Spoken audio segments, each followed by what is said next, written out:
আসসালামু আলাইকুম ভিউয়ার্স। ক্ষমতার আড়ালের কান্না, রাজনৈতিক বেড়াজালের এক নারীর সংগ্রামী জীবন কেমন কাটছে, কথা বলছিলাম ডক্টর দীপু মনিকে নিয়ে। তার সংগ্রামী জীবনটা এখন কেমন কাটছে, প্রিয় অডিয়েন্স সঙ্গে থাকবেন, বিস্তারিত আলোচনা সামনে। নিয়মিত নির্মম পরিহাস ও সংসারের চিরায়িত রূপ আমাদের এই বাংলাদেশের রাজনীতি।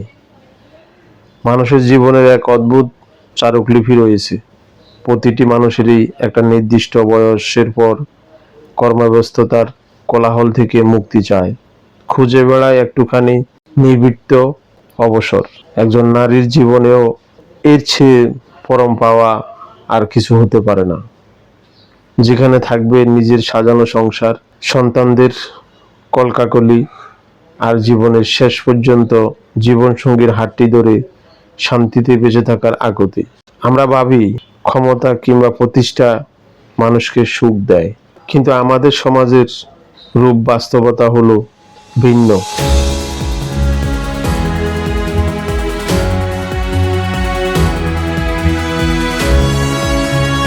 এই সর্বগ্রাসী রাজনীতি এক চিরন্তন মায়াজাল। এখানে একবার যে পা বাড়ায়, জীবনের অন্তিম লগ্ন পর্যন্ত ক্ষমতার সেই অদৃশ্য শৃঙ্খলা তাকে তাড়া করে বেড়ায়। আপনি এই রাজনীতিক ঘূর্ণিপাকে যতখানি আঁকড়ে ধরবেন নিয়মিত, ঠিক ততটাই নির্মমভাবে আপনাকেও আপনার আপনজনদের থেকে দূরে সরিয়ে দিবে এই বাংলাদেশের রাজনীতি। রাজপথ থেকে কারাগারে অন্ধকারের জীবন কেমন যাচ্ছে দীপুমনির?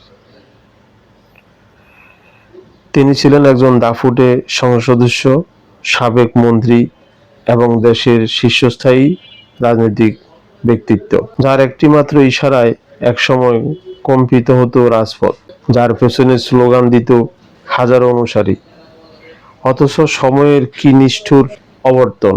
আজ তার চারপাশ জুড়ে শুধুই কারাগারের নিথর চার দেওয়াল, যেখানে বাইরে পৃথিবীর আলো বাতাস এসে থমকে দাঁড়ায়।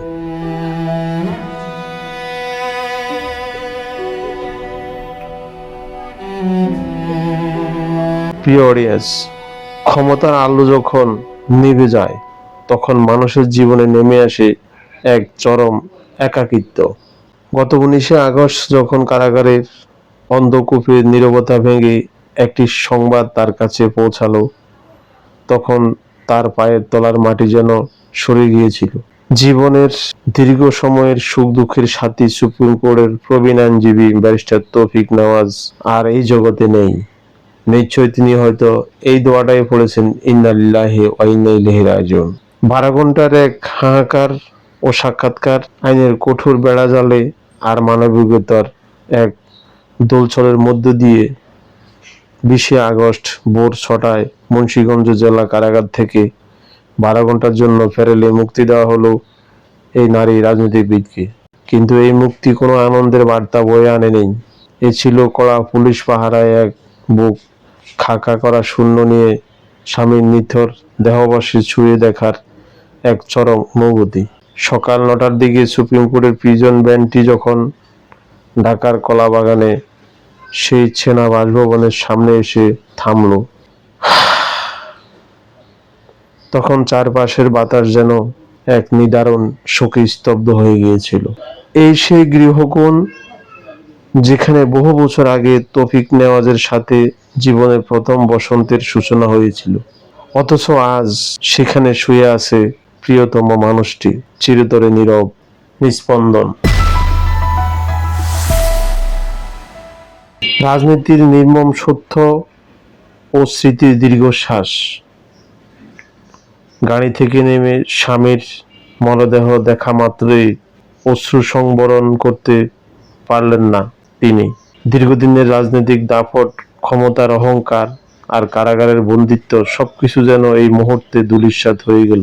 সেখানে তখন কোনো নেত্রী ছিলেন না, ছিলেন কেবলই একজন অবাগী স্ত্রী, যার হাত পা নিয়মে কড়া পাহারায় দিয়ে বাঁধা।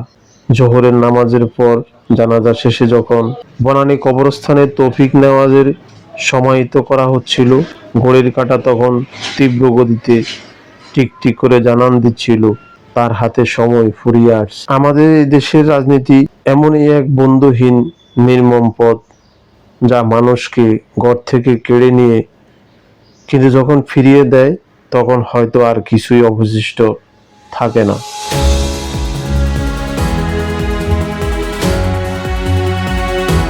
ঠিক সন্ধ্যা 5:58 নিয়মের বেড়িবাঁধ যখন আবারও টেনে ধরল, অশ্রুসিক্ত চোখে প্রিয় মানুষকে বাংলার মাটিতে চিরতরে সমাহিত করে তিনি আবার ফিরে চললেন সে অন্ধকার কারাগার অভিমুখে।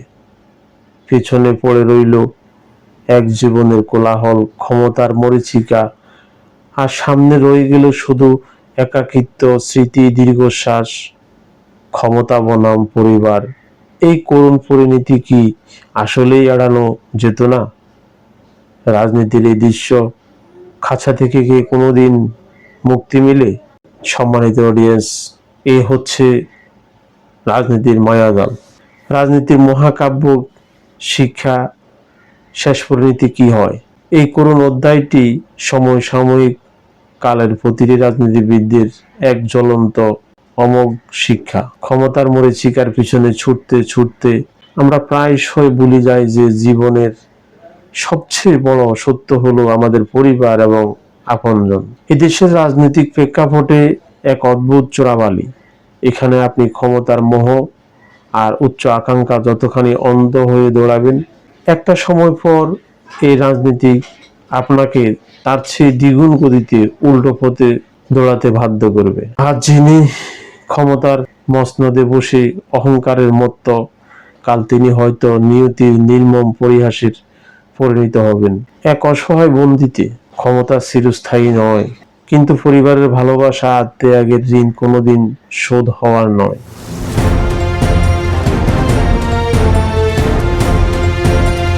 তাই সময় থাকতে নির্মম সত্যটি উপলব্ধি করার এবং ক্ষমতার চেয়ে মানবিকতাকে গুরুত্ব দেওয়াই হোক ভবিষ্যতের রাজনীতিতে পা রাখা প্রতিটি মানুষের মূল দীক্ষা। স্বৈরাচার ক্ষমতার বিষাক্ত ছোবল আর ওই শেষ বিদায়। ইতিহাস সাক্ষ্য দেয়, ক্ষমতার অপব্যবহার, স্বৈরাচারী আচরণ কখনোই মানুষকে দীর্ঘমেয়াদী শান্তি দিতে পারে না। দাক্ষিত্যতা আর অহংকারের উপর গড়ে ওঠা ক্ষমতার প্রসাদ একদিন তাসের ঘরের মতোই ভেঙে পড়ে।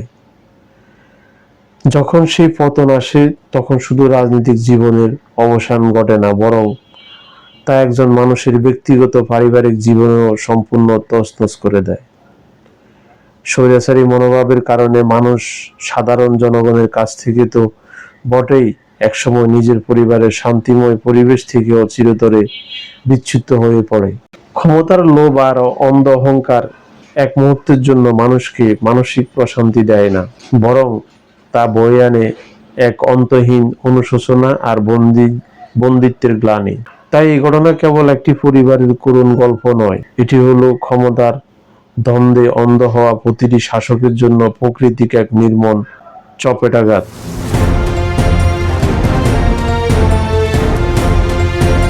প্রিয় দর্শক, ক্ষমতার এই নির্মম সমীকরণ এবং রাজনৈতিক এই মহাকাব্যিক শিক্ষা নিয়ে আপনার মতামত কি?